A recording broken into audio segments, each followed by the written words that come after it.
Hello hello friends.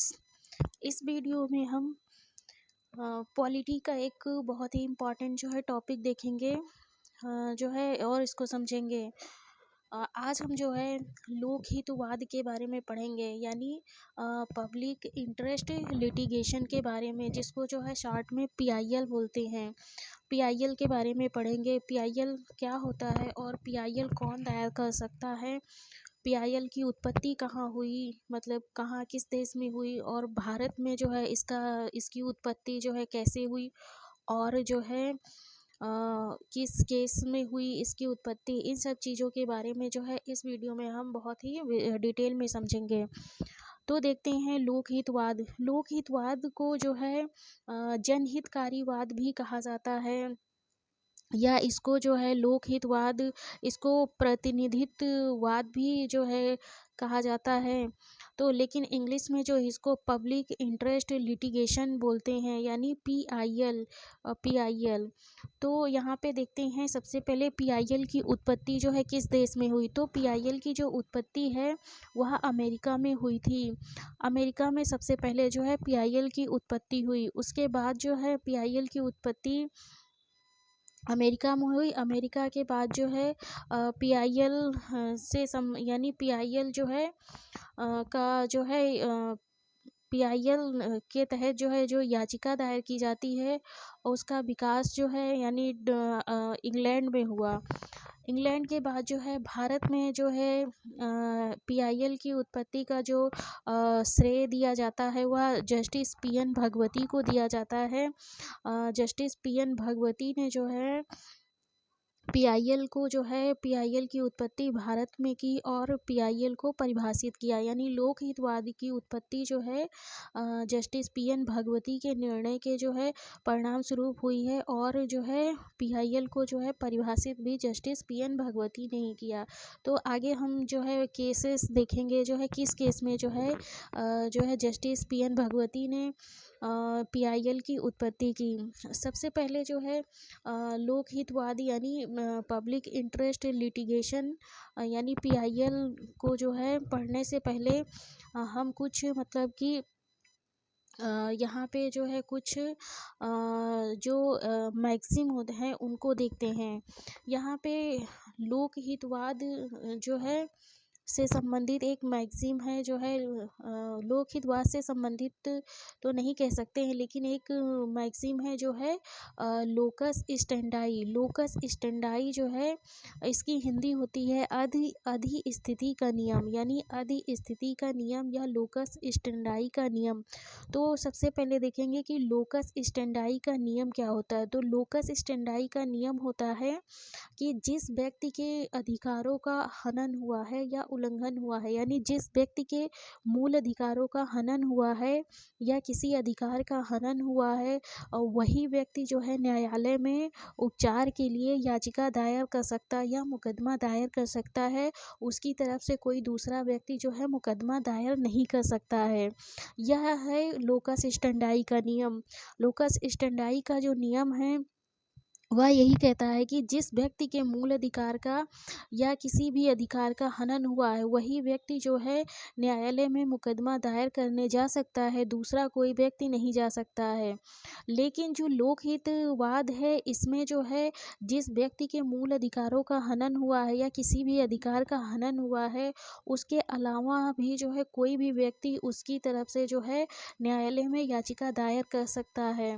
तो लोकहितवाद जो है ये लोकस स्टेंडाई के नियम का एक्सेप्शन है, यानी अपवाद है।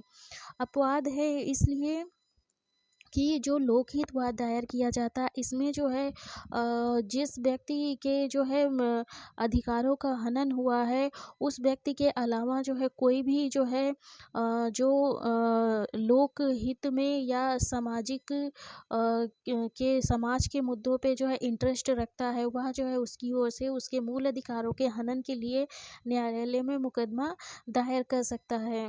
लोकहितवाद जो है कोई भी जो है संस्था या कोई भी व्यक्ति या कोई भी जो है व्यक्ति या संगठन जो है लोकहितवाद जो है दायर कर सकते हैं।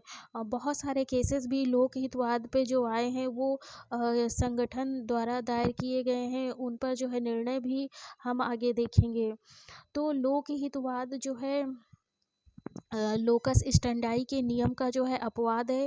अपवाद क्योंकि लोकस स्टैंडाई का नियम जो है जिस व्यक्ति के अधिकारों का हनन हुआ उसी व्यक्ति को न्यायालय में जाने की अनुमति देता है, लेकिन लोकहितवाद में ऐसा नहीं है।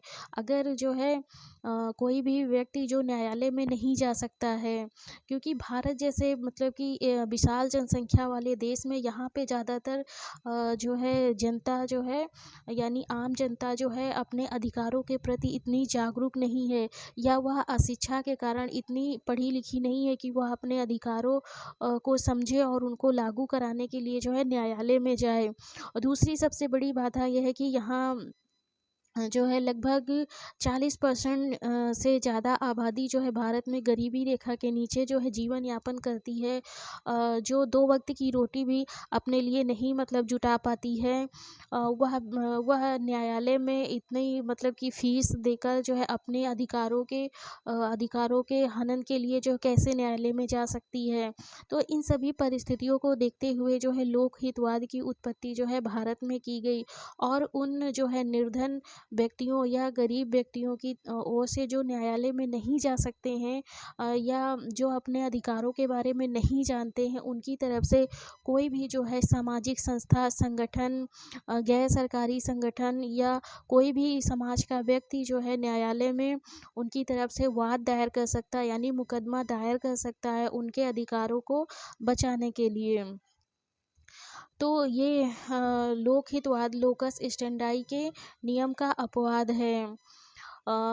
अगला जो है हम देखेंगे दूसरी जो है एक मैगज़ीन जो है यहाँ पे हम देखेंगे जो बहुत ही जो है इम्पॉर्टेंट मैगज़ीन है, वह मैगज़ीन है यूबी जस आईवी रेमेडियम की मैगज़ीन है। इसका अर्थ होता है जहाँ अधिकार है वहाँ उपचार है। यहाँ मतलब जहाँ पर अगर नागरिकों को अधिकार मिला हुआ है तो वहाँ जो है उसको उपचार भी दिया गया है। बिना उपचार के जो है अधिकार व्यर्थ हो जाते हैं, यानी जब तक जो है उन अधिकारों को लागू कराने का जो है अधिकार नहीं दिया जाएगा तब तक वे जो है अधिकार व्यर्थ हो जाते हैं। जैसे भारत के संविधान में जो है नागरिकों के मूल अधिकार दिए गए, यानी फंडामेंटल राइट दिए गए हैं। तो फंडामेंटल राइट नागरिकों को दिए गए हैं, तो उन अधिकारों को लागू कराने के लिए जो है लागू कराने का भी अधिकार दिया गया है। जैसे अनुच्छेद 32 और अनुच्छेद 226 के तहत जो है न्यायालय में जाकर मूल अधिकारों के हनन के लिए या मूल अधिकारों के उल्लंघन होने पर जो है उनको जो है लागू कराने के लिए न्यायालय में जा सकते हैं।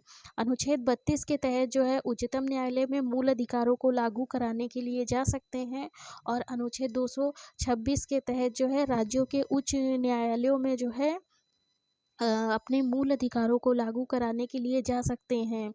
तो अगर मूल अधिकार दे दिया जाता लेकिन न्यायालय में जाने का जो अधिकार दिया गया है नागरिकों को अनुच्छेद 32 के तहत और अनुच्छेद 226 के तहत वह अधिकार ही न दिया जाता, तो मूल अधिकार देने का कोई मतलब फ़ायदा ही नहीं निकलता, कोई मतलब ही नहीं निकलता। क्योंकि जब हम कोर्ट जा ही नहीं सकते हैं तो मूल अधिकार लेकर करेंगे क्या। तो यहाँ पे यूबी जस आईवी रेमेडियम, जहाँ अधिकार है वहाँ उपचार है, और बिना उपचार के जो है अधिकार व्यर्थ होते हैं। लेकिन भारत जैसे जो है विकासशील देश में यहाँ की जो है ज़्यादातर जनसंख्या जो है अशिक्षित है और अपने अधिकारों को जो है लागू कराने के लिए या अपने मूल अधिकारों के उल्लंघन होने पर न्यायालय में नहीं जा सकती है। अशिक्षा के कारण, निर्धनता के कारण, क्योंकि न्यायालय में जो है न्यायालय में जाने के लिए जो है उनके पास जो है वकीलों की फ़ीस भी जो है कैसे जुटा पाएँगे। तो इन सब परिस्थितियों को देखते हुए जो है भारत में जो है लोकहितवाद की उत्पत्ति की गई कि जिस व्यक्ति के पास जो है पैसे नहीं है या मतलब कि गरीब इंसान है या जो अपने अधिकारों को नहीं जानता है, उसके उसको भी मतलब उसके भी अधिकारों को सुरक्षित किया जाएगा और उसकी तरफ से न्यायालय में कोई भी व्यक्ति जो है पीआईएल दायर कर सकता है, यानी पीआईएल जनहितकारी याचिका दायर कर सकता है। तो ये जो है पीआईएल के बारे में सामान्य बात हो गई है। अब देखते हैं आगे जो है भारत में जो है मतलब किस प्रकार और किस केस में जो है लोकहितवाद की उत्पत्ति जो है हुई है। तो भारत में जो है लोकहितवाद की उत्पत्ति के लिए जो सबसे पहला केस आता है सबसे पहला जो केस आता है वो मुंबई कामगार सभा जो है बनाम अब्दुल भाई का केस आता है, जो 1976 सुप्रीम कोर्ट का मामला है। इस मामले में जो है इस मामले में यानी अब मुंबई कामगार सभा वर्सेस अब्दुल भाई का जो मामला 1976 सुप्रीम कोर्ट का है, इसमें जो है मुख्य न्यायाधीश जस्टिस कृष्णा अय्यर थे। इसमें जो है पीआईएल की उत्पत्ति नहीं हुई है और ना ही जो है जस्टिस कृष्णा अय्यर ने जो है लोकहितवाद शब्द का प्रयोग किया है, बल्कि इस मामले में जो है सर्वप्रथम जस्टिस कृष्णा अय्यर ने यह कहा कि जो लोकस स्टेंडाई का नियम है, यानी जो अधिस्थिति का नियम है, यानी जिस व्यक्ति के अधिकार का हनन हुआ है वही अपने जो है अधिकारों के हनन के लिए न्यायालय में जाएगा। जो ये नियम है लोकस स्टेंडाई का, इस नियम को जो है थोड़ा सा मतलब इस नियम को जो है शिथिल किया जाना चाहिए, यानी लिबरल किया जाना चाहिए। अ, लिबरल किया जाना चाहिए।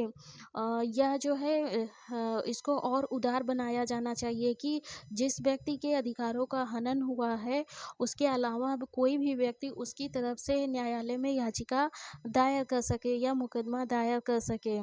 तो जो मुंबई कामगार सभा का जो मामला है, इस मामले में जो है जस्टिस कृष्णा अय्यर ने जो है यह कहा था कि लोकस स्टेंडाई के नियम को जो है शिथिल किया जाना चाहिए, उदार बनाया जाना चाहिए, ताकि गरीब व्यक्ति, जो निर्धन व्यक्ति हैं, उनको भी न्याय दिया जा सके और जो न्यायालय में नहीं जा सकते उनको भी जो है न्याय दिया जा सके। हाँ, इसके बाद जो है इस प्रकार जो है इस मामले में जो है उच्चतम न्यायालय ने एक मतलब लोकहितवाद की अवधारणा को जन्म दिया है। एक पब्लिक इंटरेस्ट लिटिगेशन की जो कॉन्सेप्ट है उसको जो है इसमें जो है जन्म दिया। लेकिन जो है पब्लिक इंटरेस्ट लिटिगेशन यानी लोकहितवाद शब्द का प्रयोग नहीं किया। जो है इसमें जो है इस अवधारणा का जन्म हुआ कि जो लोकस स्टेंडाई का नियम है इसको जो है अब उदार बनाया जाए, ताकि जो है देश के सभी गरीब जो है निर्धन व्यक्ति, उनको भी जो है न्याय दिया जा सके। इसके बाद जो है दूसरा मामला जो आता है वह आता है एसपी गुप्ता बनाम भारत संघ का मामला आता है। एसपी गुप्ता बनाम भारत संघ का मामला 1982 सुप्रीम कोर्ट का है। इसमें जस्टिस यानी जो सीजेआई थे वो जस्टिस पीएन भगवती थे, यानी chief justice of India justice PN Bhagwati थे। और इसमें जो है कुल 7 जजों की जो है बेंच गठित की गई थी, जिसने इस मामले की जो है हियरिंग की थी। और जो निर्णय आया था वो 4-3 से आया था, यानी 4 जज बहुमत में थे, 3 जज विसम्मत यानी विरोध में थे। तो जो एसपी गुप्ता बनाम भारत संघ का मामला है, इस मामले में जस्टिस पीएन भगवती ने सर्वप्रथम जो है लोकहितवाद की उत्पत्ति की और जो है लोकहितवाद को परिभाषित भी किया। तो यह प्रश्न पूछा जाता है कि लोकहितवाद की उत्पत्ति जो है किस मामले में की गई। तो लोकहितवाद की जो उत्पत्ति है भारत में जो है एसपी गुप्ता गुप्ता बनाम भारत संघ के मामले में जो है की गई है। और जज का नाम भी पूछा जाता है कि किस जज ने जो है भारत में लोकहितवाद की उत्पत्ति यानी लोकहितवाद को जन्म दिया या उत्पत्ति की। तो जस्टिस पी.एन. भगवती ने जो है लोकहितवाद को जो है भारत में जन्म दिया। और सन भी पूछा जाता है, सन 1982 में। और दूसरा प्रश्न इससे पूछा जाता है कि लोकहितवाद को सर्वप्रथम जो है किस केस में परिभाषित किया गया। तो लोकहितवाद को जो है एसपी गुप्ता बनाम भारत संघ के मामले में ही जस्टिस पी.एन. भगवती ने परिभाषित किया। इस प्रकार जो है भारत में एसपी गुप्ता बनाम भारत संघ के मामले में लोकहितवाद की उत्पत्ति जस्टिस पी.एन. भगवती के द्वारा की गई। Justice PN. भगवती के द्वारा जो है की गई। आगे जो है देख सकते हैं कि इसमें जो है जो PIL होता है यानी पब्लिक इंटरेस्ट लिटिगेशन होता है, जो है इसको जो है इतना जनहितकारी याचिका को दायर करने को इतना जो है उदार बनाया गया कि अगर कोई व्यक्ति जो है उच्चतम न्यायालय के नाम जो है पत्र यानी लेटर लिख देता है तो उसको भी जो है उच्चतम न्यायालय जो है याचिका मानकर उस पर कार्रवाई कर सकता है। और ऐसे भी मामले हैं जिन पर जो है उच्चतम न्यायालय में पत्र लिखा गया और उन पत्रों को जो है उच्चतम न्यायालय ने याचिका यानी जनहितकारी याचिका मानकर उस पर सुनवाई किया और निर्णय भी दिया। तो यहाँ पे हम देखते हैं कि कौन से मामले हैं। मामले तो बहुत हैं लेकिन जो इम्पोर्टेंट मामले हैं 2-3 उनको हम देखेंगे। तो पहला मामला है जो परमानंद कटारा वर्सेस भारत संघ का मामला है, जिसमें जो है उच्चतम न्यायालय को जो है एक पत्र लिखा था जो है एक सामाजिक कार्यकर्ता ने। तो उस पत्र को ही जो है उच्चतम न्यायालय ने उसको याचिका मानकर उस पर सुनवाई की। परमानंद कटारा का जो मामला है, इस मामले में हुआ क्या था कि जो है एक व्यक्ति का एक्सीडेंट हो गया था और एक सामाजिक कार्यकर्ता ने उसको जो है हॉस्पिटल ले गए।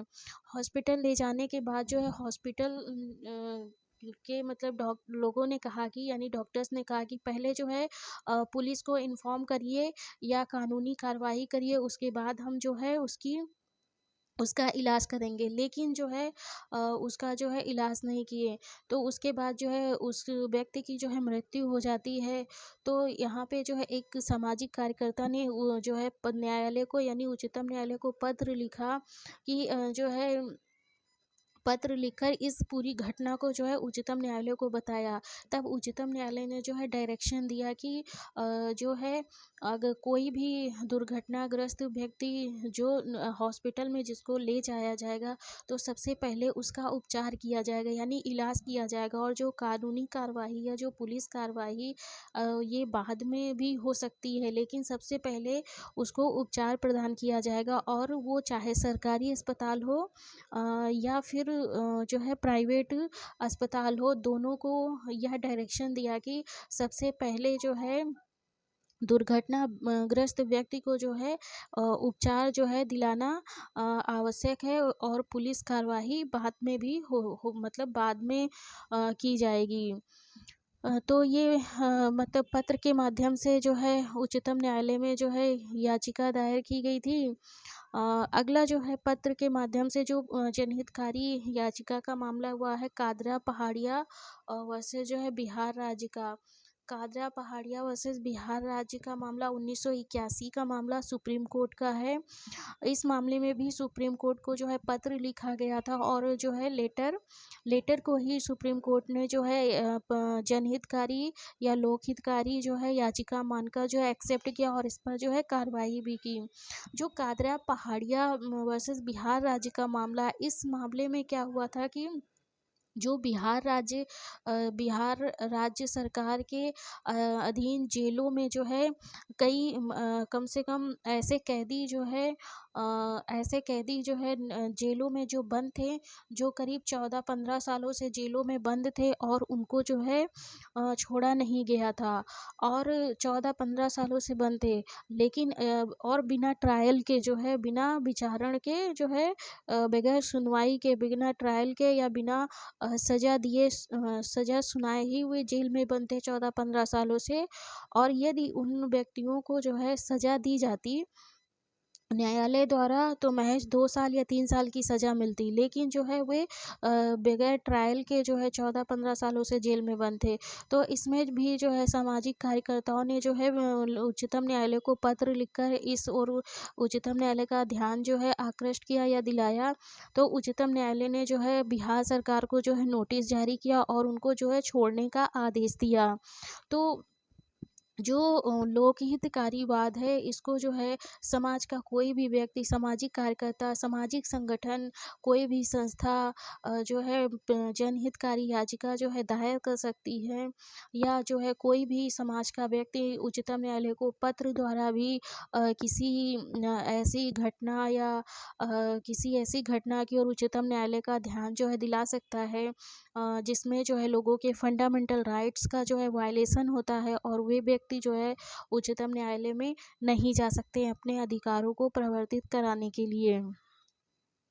तो ये जो है मूल अधिकारों से संबंधित जो है मूल अधिकार और लोकहितवाद से संबंधित जो है प्रमुख जो है केसेस थे, जिसमें जो है एसपी गुप्ता का केस बहुत ही इम्पोर्टेंट है। एसपी गुप्ता का जो मामला, इस मामले को है जो है जजेस ट्रांसफ़र केस के नाम से भी जाना जाता है, यानी जजेस ट्रांसफ़र केस के नाम से भी जाना जाता है।